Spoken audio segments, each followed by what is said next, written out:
Et pourtant, elle est sortie des mains du Créateur, pas différente des autres, de la tienne, de celle de Lazare, de celle des apôtres ou des disciples. Elle aussi, je la compte et je la vois parmi les âmes pour lesquelles je me suis fait chair afin d'être rédempteur. C'est même pour elle, plus que pour toi, pour Lazare, les apôtres et les disciples que je suis venu.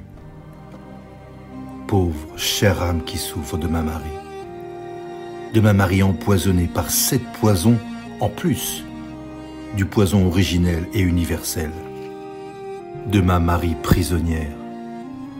Mais laisse-la venir à moi, laisse-la respirer ma respiration, entendre ma voix, rencontrer mon regard. Elle s'appelle Fumier, ô pauvre chère âme. Des 7 démons qu'elle a en elle, le moins fort est celui de l'orgueil. Mais rien que pour cela, elle se sauvera.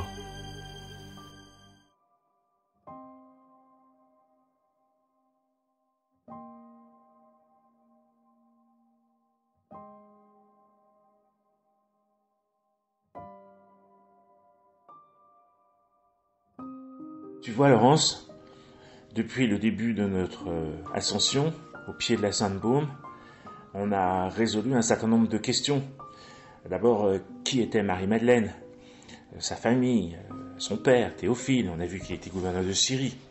Chérie, sa maman, qui était une femme hébreu très pieuse, très belle. Ses frères, ses sœurs, donc sa sœur, Marthe, Lazare.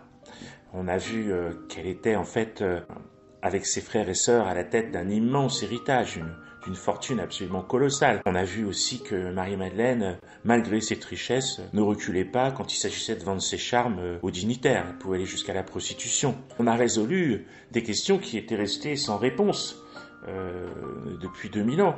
On a résolu aussi un certain nombre d'énigmes qui étaient restées dans l'ombre depuis 2000 ans.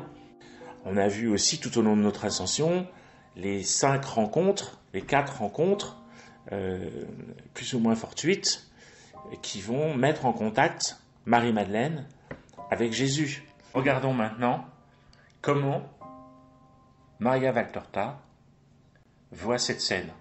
Donc on l'a vu qu'on est au tout début du mois de juin de l'an 28. Jésus est accompagné de Jean et il se rend à un repas donc chez le riche pharisien de Capharnaüm. Alors cet épisode, on l'a vu, il est relaté par Luc, 7, 36, 50. Mais en fait, dans Luc, on voit que l'expression utilisée, c'est la femme de la ville qui était pécheresse. Il ne donne pas son nom. Voilà. Ce qui va provoquer dans les siècles à venir beaucoup de doutes, beaucoup de controverses sur l'identité de cette femme.